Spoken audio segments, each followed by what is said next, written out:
Hello, my name is Maria Geary. I wanted to take a minute today to talk to you about claims.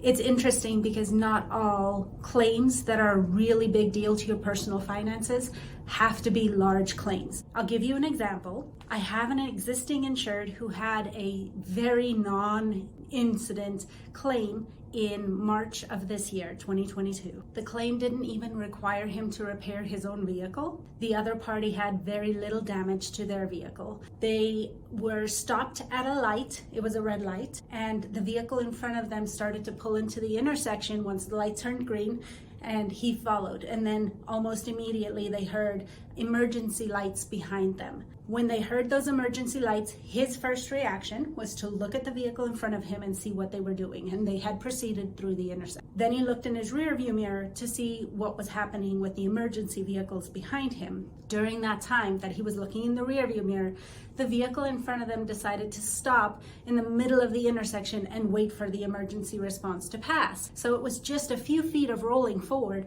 when he connected with the rear of that vehicle in front of him. Again, his vehicle had so little damage, he didn't even have to have the bumper repaired. And same with the other vehicle, there was very little damage, maybe a scratch. But the party that was driving the other vehicle immediately got out of the car and started saying her husband had just been in back surgery and she's not sure how this is going to respond, but they were walking around. That claim was closed back in March and nothing more came of it. This October, the other party filed 2 more claims against that same incident, 2 medical claims, one for $200,000 for back surgery and the other for $400,000 for a following back surgery that's going to be necessary. What that means is my client did not have enough auto insurance limits to take care of that, even though he was carrying the highest limits available on auto insurance coverage. He's going to have his umbrella coverage back him as far as that case goes in order to make sure he has enough. So all that to be said, those little incidences, the things that are no big deal,